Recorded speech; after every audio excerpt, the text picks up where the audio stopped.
Welcome to Bootlegs, Counterfeits, and Lies. Let's start with Hi, what's up, guys? This is a professional panel done by professionals. I am literally No, I'm a professional. What are you talking about? We literally pirated this. Excuse me, it's called a repro. All right, so today's panel is going to be about fakes in the video game market and horrible things like that. All right, so first off, we're going to do. It's left click. I know which click it is. Thank you, Quincy. All right, hi, my name is Evan Butler. I'm a private investigator and video gamer. I know that's an awful, awful title, but I have been cited by the BBC and Ars Technica as being a video game expert. That was a mistake. I have just a bit of background about me, is that I am a licensed private investigator in the state of Virginia. I've worked for the National Center for Missing and Exploited Children. I have a master's degree in forensics. I'm pretty, I guess, qualified, except for I act like this all the time. And with me today are some of my panel co-hosts. We have Quincy Pringle. He's Quincy Pringle. I was just waving. Quincy is an indie game developer and musician, and for hire, please hire him. And he's here to help me today because he's done, we like to consider ourselves a bit of video game historians. We like to sort of go out and dig up the sort of hidden histories and the secrets behind, the development of games, why certain games got canceled, why games never got released, and, just like why some games leaked into private collectors' hands, and just very interesting things like that. And we also have Joshua Bone Christian, not you. This is Josh over here. Say hi, Josh. Hi. Hi, Josh. Hi, Josh. Speaking of the mic. Oh, into Mic. the. Oh, cool. This mic actually works. Awesome. We just plugged it in. Yeah. Hi. I am an animator. Currently going to Pacific Northwest College of Arts, all the way in Portland. Why are you here? I don't know why I flew so far. Flew all the way. Boy, for is this panel. his arm tired. Uh, Get out, all of you. Yeah, All right. so- And Josh is also one of our little group who loves digging up the sort of secret hidden history behind a lot of games. Everyone up here is a mistake. But we I also, borrow a pen 4 hours ago. That's why I'm here. but we also have the wonderful Ethan, who is he wants to be a lawyer one day. I don't know you. Yeah, I'm not kidding. That's Joe, and that's Andrew over there, and that's Alyssa. What's up? I'm Graham, if anyone cares. Yep. No one cares. So first, let's launch into this. What the hell is a bootleg? A bootleg is usually sort of colloquially known as it's a very poor copy. It's just sort of ripped and thrown together, and it's trash on a stick, and it sucks so much. And so we have some just horrible bootlegs that I managed to just find. They couldn't even put the sticker on correctly. They couldn't put on could the not. correct sticker. And so, this is just sort of like an overview. We're going to get into it pretty deep. So this is what a bootleg is. And then we get into sort of another category, which is counterfeits. What is a counterfeit? A counterfeit often tries to present itself as being the genuine article. What we have here, yes, it is a high-end bootleg. Yeah. It's Yeah, Correct. exactly. You see these things pop up on eBay all the time. Like this little Samson one, for example. This was a pretty famous one. This is a very famous example that was on eBay. And so when you look at it, Little Samson is a very valuable NES game. It can go for over $1,000. It's stupidly overpriced. And so this is the North American version. But the thing is that this is a counterfeit. And the way that people were able to figure out that this was not a genuine article was that on the back they have got a picture of the back. And what you see, can you guys count the screws? All right, let's count the screws together. You got 1, 2, 3, 4, 5. Good job. 6. Shut up. You're funny. Ha ha ha. Sesame Street. We love Sesame Street. Little Samson was never released as a 5-screw cartridge. It was actually only released as a 3-screw cartridge. Some of you guys probably don't know, but there's NES games were either released as 5-screw or as 3-screw, and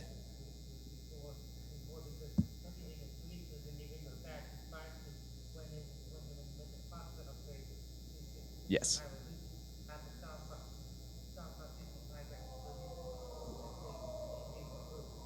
Oh. Somebody did get bodied. It was sad. Yeah, basically, originally they used 3 screws and they ended up upgrading to 5 screws for security. Basically, reason why people, which also sort of ties into bootlegs and counterfeits, the reason why they upgraded the screws was because originally with the 3-screw design, people would go in and they're just like normal screws, and they would go and they would open it out and they would swap out the boards with a copy of the, when, you would go and rent a game from Blockbuster, and you would just swap out the PCBs inside, not PCBs, the fucking words, English. boards. The boards. Yeah. The boards. You would swap out the boards. Thank you. Motherboards. Thank you. And so we're getting into another category is what's a reproduction? What's a reproduction? We sort of classify a reproduction as being a game that's being sort of reproduced after the sort of initial run has been done, and it's for the resale aftermarket pretty much exclusively.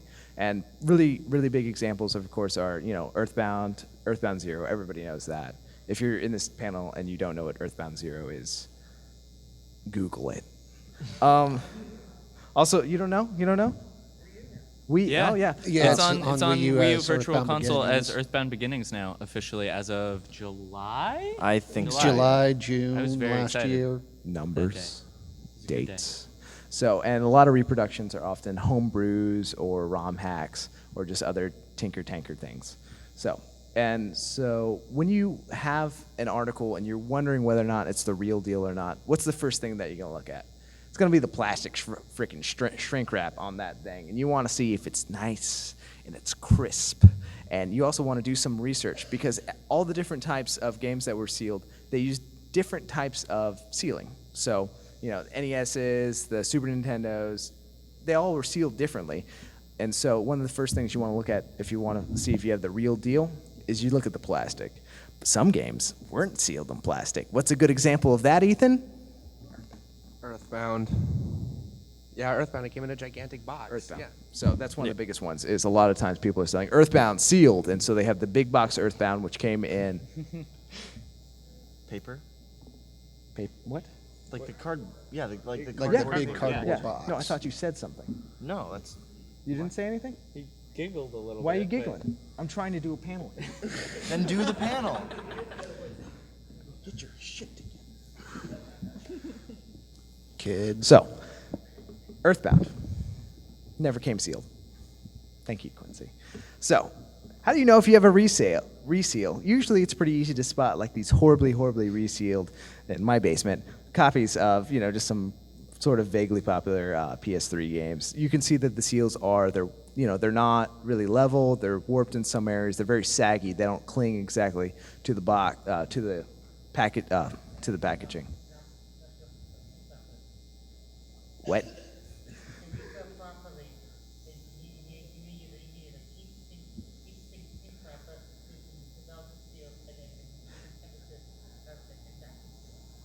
Yes. However, that isn't the type of seals that PS3 games came in. Yeah.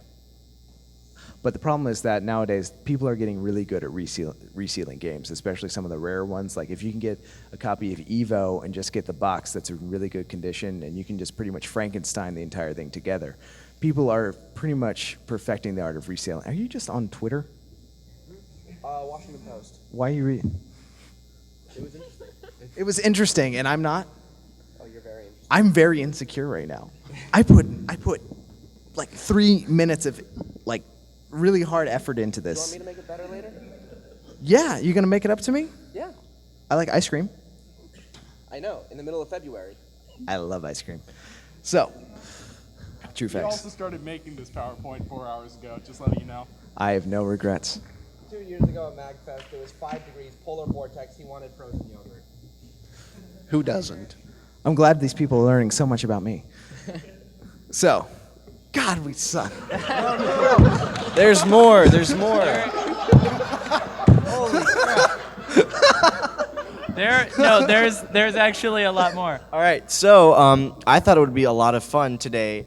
You go to cons, you go to festivals. On every single floor, you will see lots of repros. You will see lots of funny things. So I took the liberty Josh and I to go out on the floor and take some photographs. So here we present to you the MAGFest 2016 Hall of Shame. Wait. Before we go any further, I just want to say, disclaimer, literally everything you see in this is fiction and completely untrue. It would take only a fool to believe what is being presented today to be any amount of slander or defamation. Yeah. What you're about to see is lies, and more lies. Yeah. And you cannot sue us because this is art.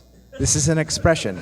And we're totally not singling out anybody ever, period. You're all beautiful, especially every vendor down the vendor hall. Especially the one that sold me the broken Sega Shut up. Genesis last year. Okay. We're totally not about that. We're good people. So yeah, full screen it. Full screen. Full This is screen. our- Press our the full beautiful screen. Hall of And as Shame. we go to each one, talk about it like why it's Yeah. All right, so who here knows what this is? Resident Evil Gaiden? Afro Man. Afro Man? Yep. Never came out. So it's pretty easy to tell that this is not a Largely- legit copy. Yeah, it says homebrew right on Yeah. it. And, didn't even try. And,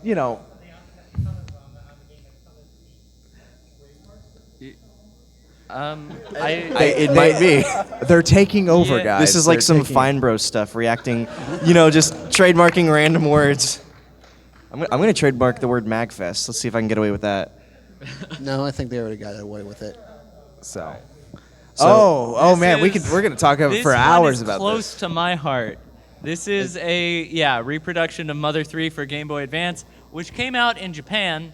I'm On sure 420. Yeah. If you honestly, if you were to look up Mother 3 on eBay, 90% of what you will see will probably be a reproduction.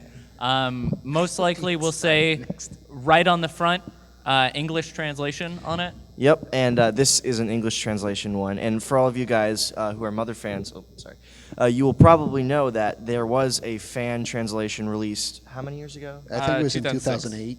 2008. October 19th of 2008. October 19th, 19th, 2008. sorry. Yeah, by the Tomato, Clyde Mandolin, very talented guy.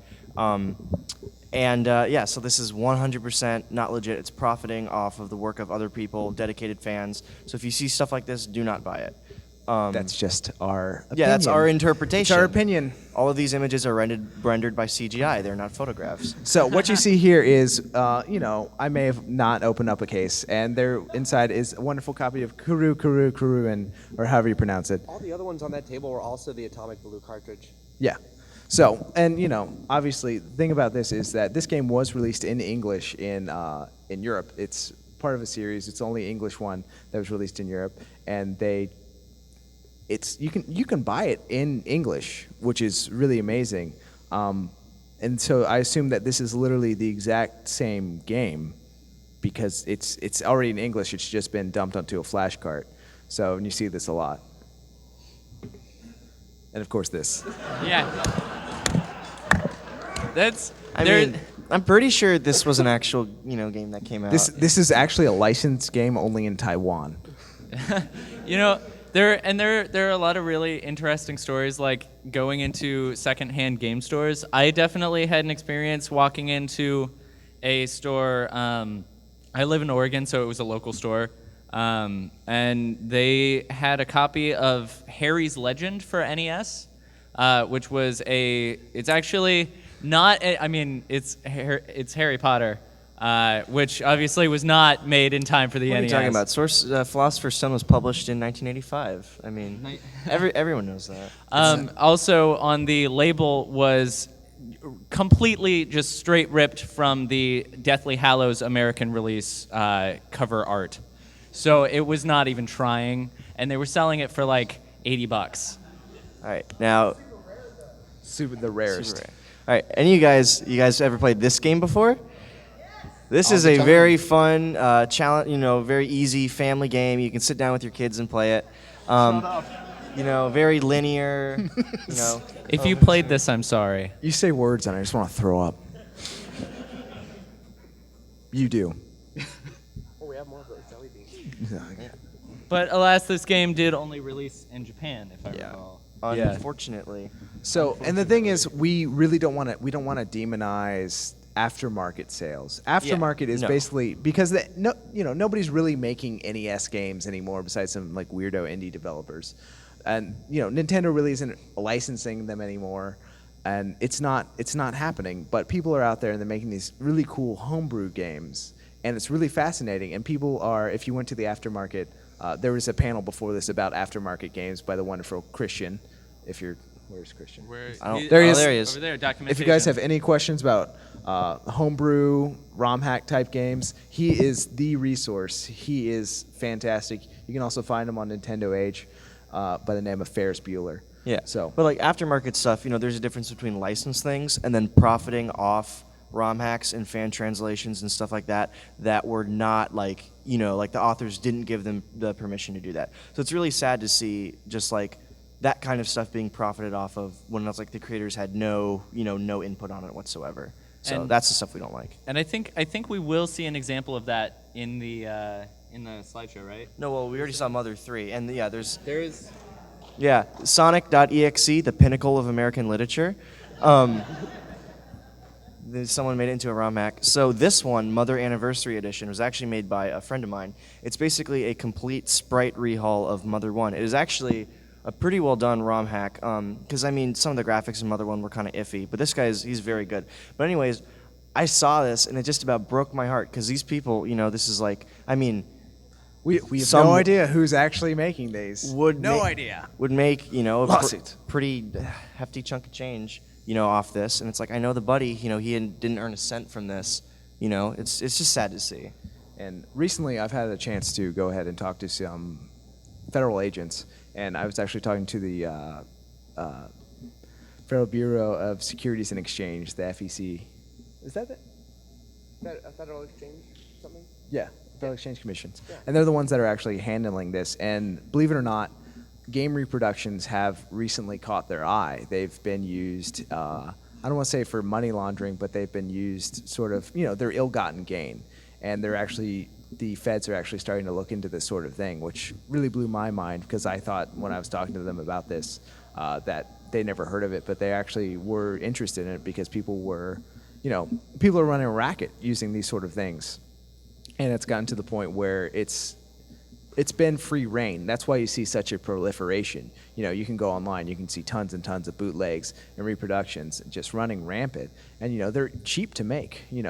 I can go onto Alibaba.com, which is a wonderful wholesale wonderful wholesale site, and you can go on Alibaba.com and you can buy in bulk reproductions of the Game Boy Advance Pokemon cartridges. You can get about 10 for about $5 or something like that. And what people are doing is that they're importing them, they're throwing them up on eBay, and they're selling a few a day. But if they sell a few a day and they make $200, $300 a day on eBay or Etsy or something like that, or just through private sales, peer-to-peer sales, the feds are going to notice. And they have noticed, which is wonderful, in my opinion. But this sort of thing is going to stop very soon. I'm sorry, guys. This is going to get clamped down, and some people are going to be sent some pretty nasty letters, and there's going to be some bad stuff happen. So it's very interesting to see the maximum of where people are taking these reproductions. And some of them are creating pretty much art. They're making these unique ROM hack games that are just fantastic, and other people are trying to sell little Samsons with 5 screws. They're trying to sell stadium events with, the wrong Nintendo seal on them. They're trying to sell just Earthbound. They're trying to sell Earthbound for the Super Nintendo, goes for about $200. I went into my local game store the other day and I found a copy of Bomberman 64 with Bomberman spelled wrong. So close. Everything else looked great. Were they missing the second B or what was it? Bob, They were missing the second B. Bob Nerman. Yeah.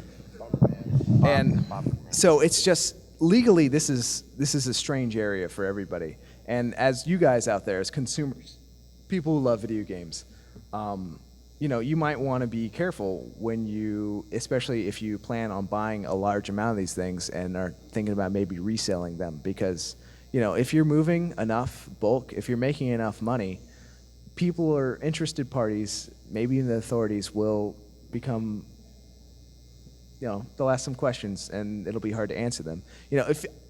if the U.S. Marshals can show up to a store for selling fake Redskins jerseys, I think maybe somebody might show up to, a video game store that's selling a few hundred fake Earthbound copies. So they did really turn up for fake jerseys. That was a day. Yeah, and that's just miscellaneous stuff. Is there a story? The U.S. Marshals showed up because somebody was selling some fake jerseys. That's the story. To it. No. Well, I mean, there is, but that's... The story basically is we're still waiting on Hollywood to get the rights so they can make a third U.S. Marshals movie with Tommy Lee Jones. It's true. It's true. So, is there anything that you got? Basically, my advice to you as consumers is before you spend more than $100 on any video game item, period, do some frickin' research.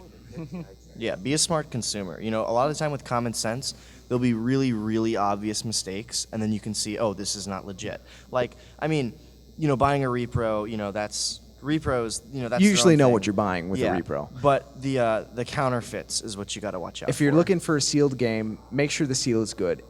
Like I said, not every seal is the same, and you want to do some research. Just Google it. Go ahead, look online, and find out what is the type of what is the type of seal that came with a copy of Stadium Events or something like that. Just go online, spend 3 seconds doing it, and don't. I made the mistake of. I saw Minish Cap online for $20 and I bought it. My mistake was ordering it from the seller being in Hong Kong. On eBay, never buy anything from anyone in Hong Kong, China, or Taiwan. You will get a fake. Never, ever, ever, ever, ever do that. And if you're spending, tons of freaking money, there's a lot of quote-unquote companies that do services and make sure that certain items are the real deal, that they're actual unique items. I'm specifically referencing the Video Game Authority. I don't like the Video Game Authority. The Video Game Authority is a wonderful company that, in my opinion, no, this isn't about my opinion. I hate them. But Why'd you close the laptop? Because I wanted to just talk to the group. That's why I closed the laptop. I wanted to have a personal conversation with my friends out here. I am having it. Then stop talking. You're interrupting me. I invited you up here because I thought that you would add a lot. No, what can I possibly have to? Is that why I'm here too? I don't know you, man. All I can do is just smile and wink at people. That's it. That's how you got me. But yeah, the VGA is a company that will sink a lot of time into it. They have sort of a proofing service where, if you have a very rare cartridge or something like that, you can send it and get a letter of authenticity. But in the end, what they end up pretty much doing is writing a letter of their opinion. They're a video game authority, but they're only authorized by themselves. So, yes. What you just said is that's their opinion. You're relying on a person and people make mistakes because they have made mistakes before. I believe they slabbed a proto that was later shown not to be a proto. I know that there's instances where they messed up. Nobody's perfect, and so if you guys are spending $2,000, $3,000, $30,000 on a rare one-of-a-kind video game, don't. Yes, ma'am.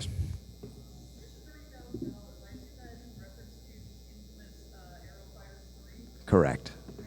The Aero Fighters 3, that is a wonderful case. You guys can go ahead and look that up. It is Aero Fighters 3 sort of just came out of nowhere. It was this super rare one-of-a-kind thing, and it ended up being sort of sold, but was it real? Was it fake? And it's just all these little tiny points of when they ended up sort of being just an incredibly well-crafted counterfeit, I think. The jury's still sort of out. Yeah, and there's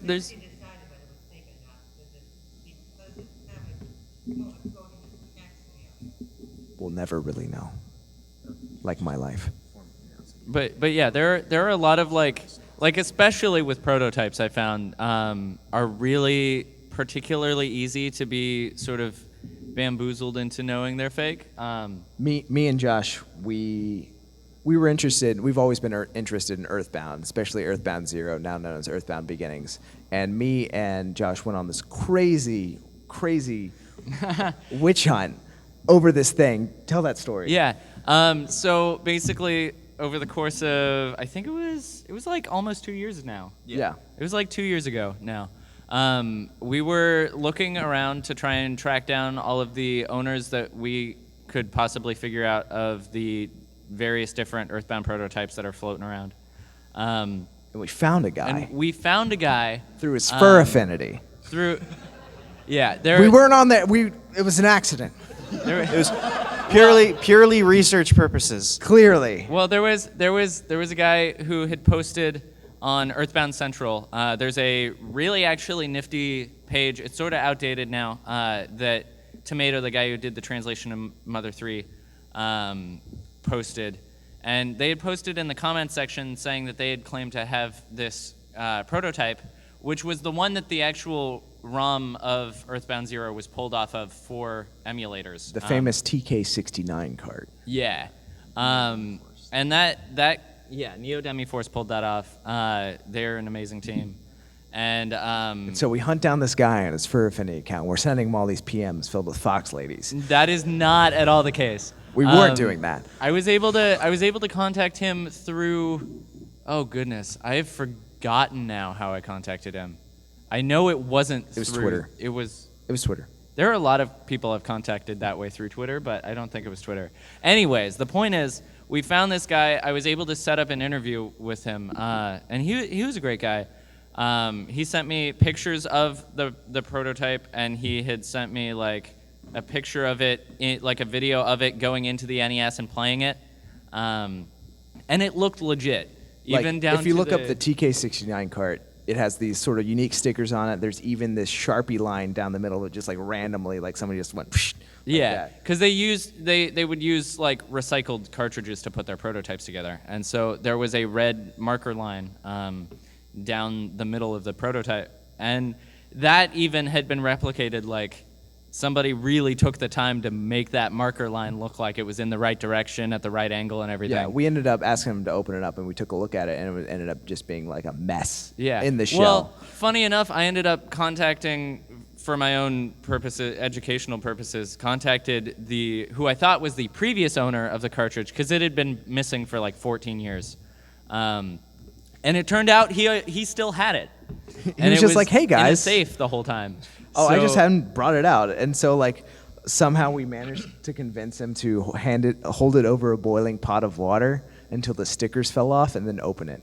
Well, it didn't. Nah, that's was a my little brightest exaggeration. moment. We helped him safely remove the label using a method that I know a lot of wine bottle label collectors have, where they try to peel off the label as safely as they can to be able to put it back on if they needed to.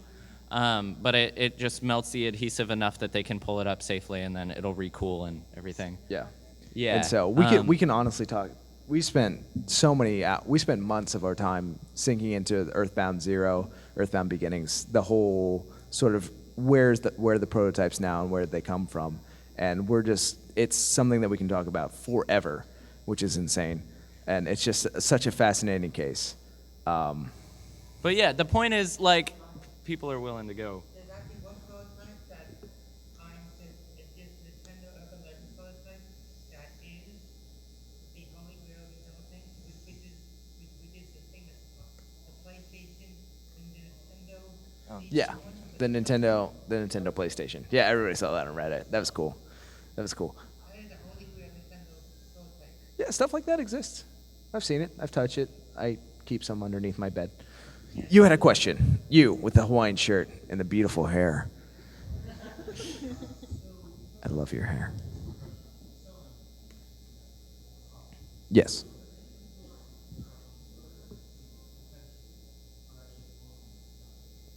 Yep. I don't know. Let's ask a lawyer. Yes. Lawyer says yes. Yes, there are.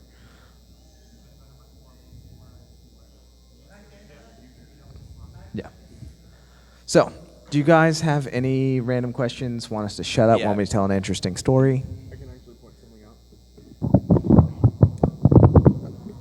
Recently, with all the ET cartridges being found, people are trying to sell regular ET cartridges as things found in the landfill. Don't believe it, because basically all they have to do is say, hey, this was found in the landfill, it's treated like trash because it was in a landfill. Any ET cartridge you're going to find is probably going to be treated like trash. Yeah, exactly. And even the seals they have with it, they're basically gray bags. They're so easy to replicate. I mean, you could throw it in like some dirt. You could like roll the bag around in the dirt a little bit and call it good. If you wanted it to be authentic, you could go to the landfill and throw it in and take it out. Yeah. I mean, Then you could technically say, oh, this is from the landfill, and you wouldn't be lying. Basically, it's the Hollister jeans of video games. That the whole sort of pre-aged look. Yeah. Only exactly. a few actually from the landfill were sold. So, questions. You, Hansy McGee. Two things.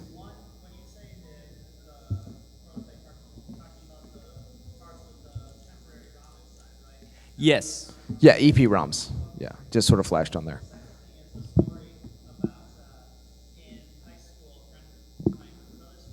I love stories.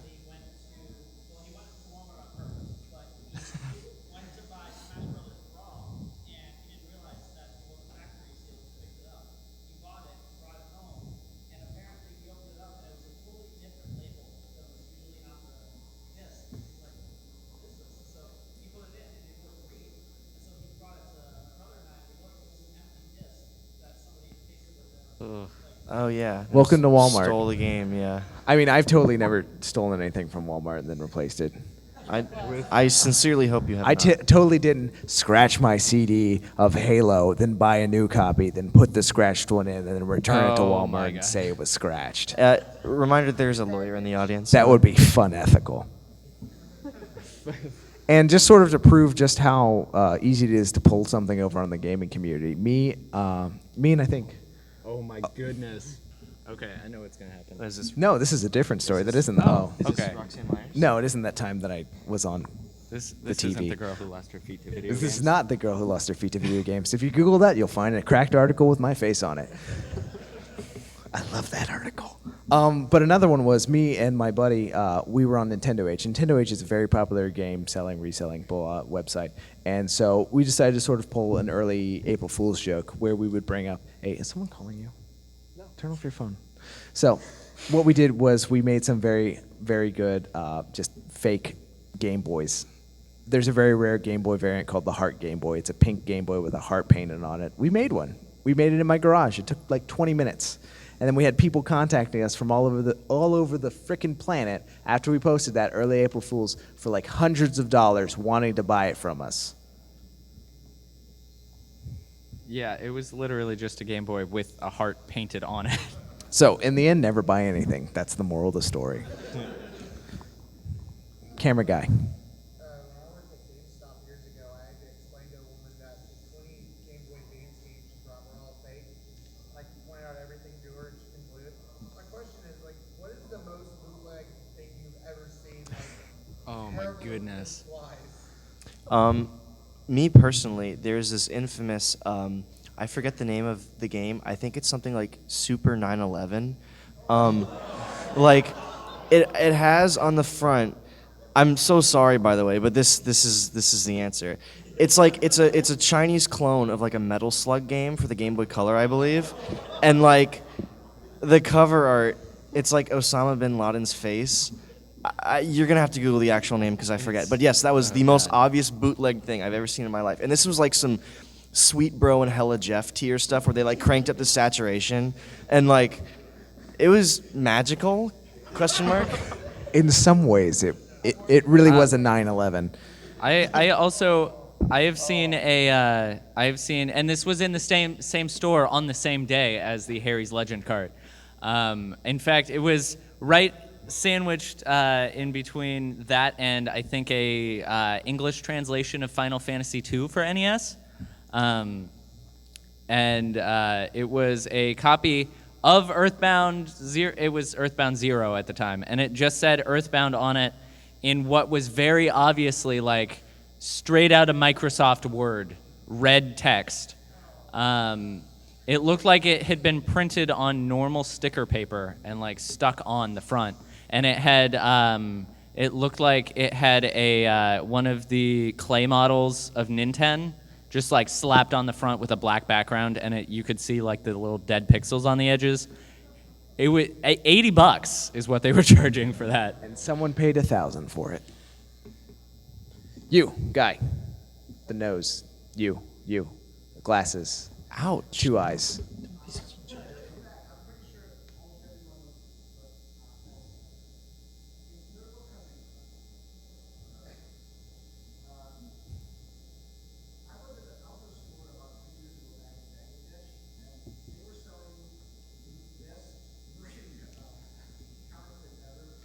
Oh yeah.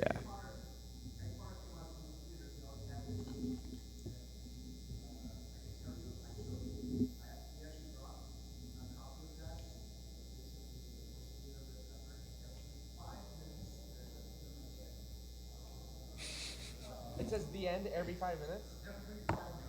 That is That's fantastic. amazing. What's really crazy. I don't think my heart can handle that many Well, cliffhangers. actually, well, I got something I want to say. talking about Dendy. No. Come on, Dendy is relevant. No. Oh I yes. saw one of the repros. Yeah, there was one in one of the photos in the background. Hologram. That's how you know it's real. Yeah.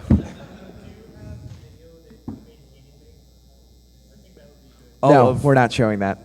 We're not digging up my old videos. You mean the video of a boy destroying an Earthbound cartridge? It was like Madden 95, and I put a sticker on it, and then I put it on gasoline. Yeah, well, you got like 2,000 dislikes. But I made $80 in AdSense. Welcome Debate to the me. future of journalism.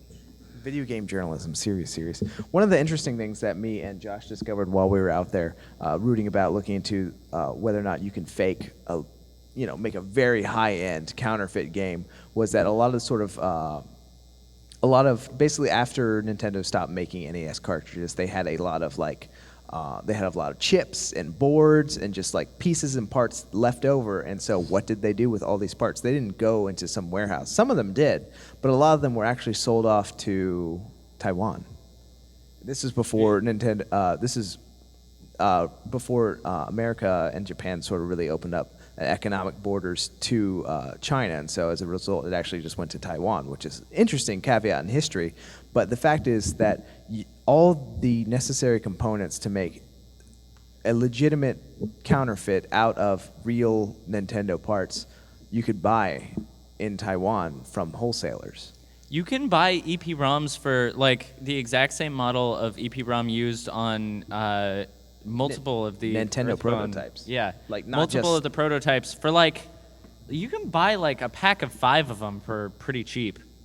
Honestly, like you can buy them for like a dime. And it just shows that if someone's willing to put in the time and the effort to make the best counterfeit, they'll end up making really a work of art that in some ways will be worth pretty much the same as a counterfeit because they're such a rich and interesting story. And you can see this mirrored in other collectibles as well. I'm, of course, referencing the famous Omega Double Eagles. The Omega Double Eagles are gold coins, but they're made by a master forger who's known as the Omega Man because his Double Eagles had a tiny Omega symbol, but otherwise they were completely flawless. And the truth of the matter is nowadays those Omega counterfeits sell for more among collectors than the real deal because they're just such an interesting that's just the way collectors markets work. That's just kind of the exception, not the rule. It might happen. In the end, who knows? Video games, the future. Ow. So, Mark. Mark.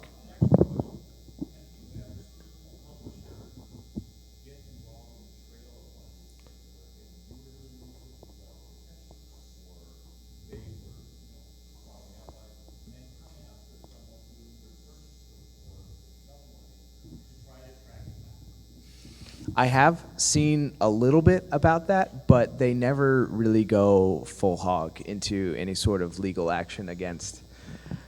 But sometimes, Christian, There are at least 3 different cases of games that have been released on the aftermarket where an IP holder has gone after the maker of whatever it is. Nintendo for sure went after Atari, Princess Rescue. Shadowhawk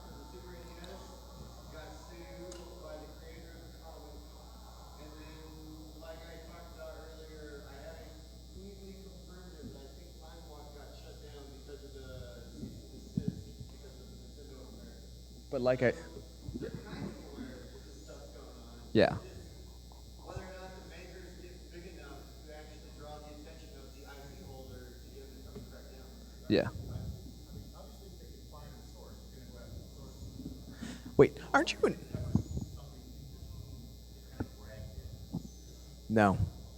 Aren't you an intellectual properties lawyer? Interesting. Can I talk to you afterwards? Yes. But like I said, the feds have finally noticed these sort of things, and it's been brought to their attention. And so I suspect big things are going to come this way soonish. So, fair warning. What's up? Yo.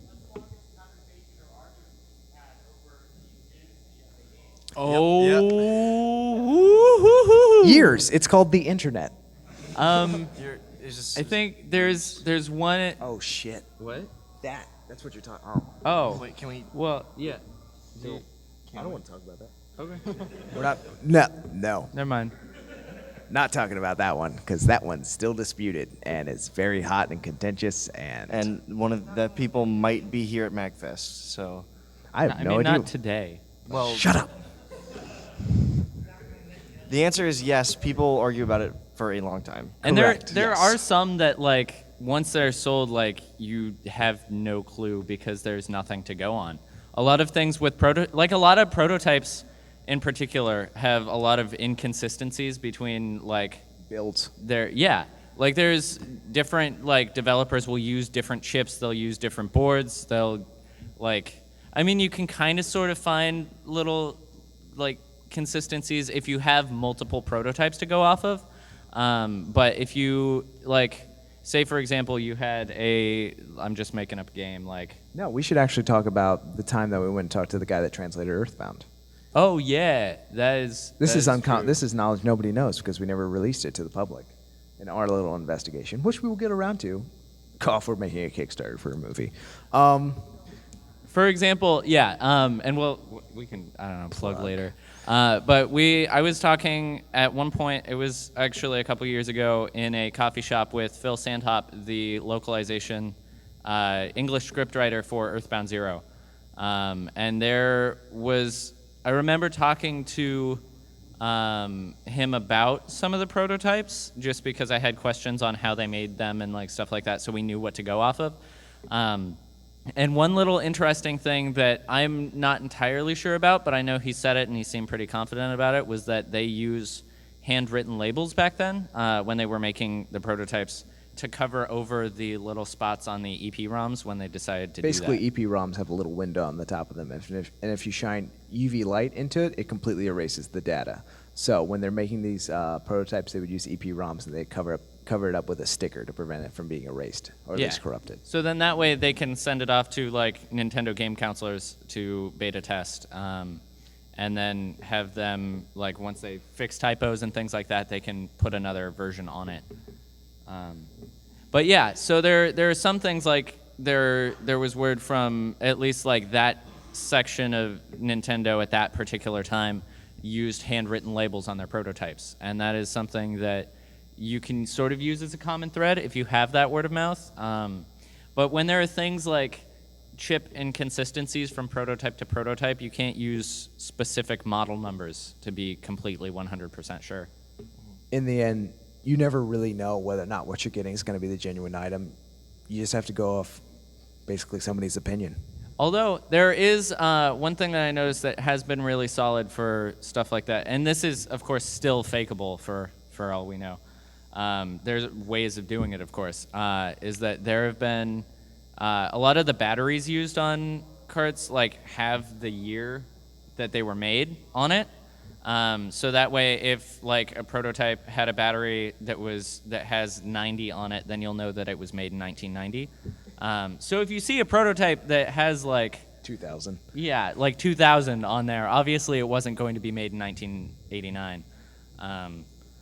Unless there is like prior knowledge from one of the previous owners that the battery had died and they had switched it out, which can happen as well. And some people, if they're completely crazy, when they buy rare items like that, and they end up building up a provenance trail, so they can trace back the lineage of who owned it and why and what time they sell them. They keep, pretty much like everything about the shipping. You know, they keep what it was shipped in, they keep receipts, they keep everything like that. They're named Christian. They hide it all in their attic. He's insane. I told you guys that? I didn't think anybody knew that. Yes, I'm crazy. Anything that gets shipped to me, I break down the box and I keep it in my attic so I have the address of the person that I got it from. I didn't realize I told you that. Hey, it's smart, you know. Order. Scout Order. Phone calls. Can't backfire. Now you know. And that's actually a really good strategy if you're Filling a collecting. hole in his life. That's one. If you have enough attic space for all the cardboard, like go right ahead and do it, because that's actually really helpful. In the end, there's a lot of interesting specific things to specific games that are just tiny points of minutia that you yourself will have to sink tons of hours into looking into. And we're sorry that we wasted your time with this panel. You'll never get it back. But you can tell everybody that you saw this panel and that you learned something. When they ask what, say, I don't really know. That guy was kind of funny, but it went on for too long. Just don't buy anything. Don't buy anything. So you guys can like leave or whatever. Oh, do you want to do your done. little plug? I'm emotionally done with this panel. But we were interested in the reason why we did this panel is because we're super into finding out the histories of games. Like I said, we're game historians, and soon we are going to be launching a Kickstarter for a documentary talking about this sort of secret, untold history of, you know, the mother prototypes, Earthbound Beginnings, the movie. And it's going to be called Mother to Earth, and it's legitimately professional, unlike me. And, you know, it'll be a lot of fun, and I hope you guys watch it or pirate it online, because I know you will, because you're all scum. So If somebody makes a reproduction of the DVD when it comes out, I'll sign it. I don't give a fuck. Evan, this is a family-friendly panel. I don't give a crap. Not only will he Anyways. sign your bootleg DVD, but he will also take you out for frozen yogurt while signing it. that yogurt I for will a not agree to. So, Well, I just mean that. I think we're done now. So yes, you, can you go. can like go. You're free. Yep. Thank Thanks, you guys, for very showing much. up. We really appreciate You it. guys really put up with this. Like, this is for you guys right here.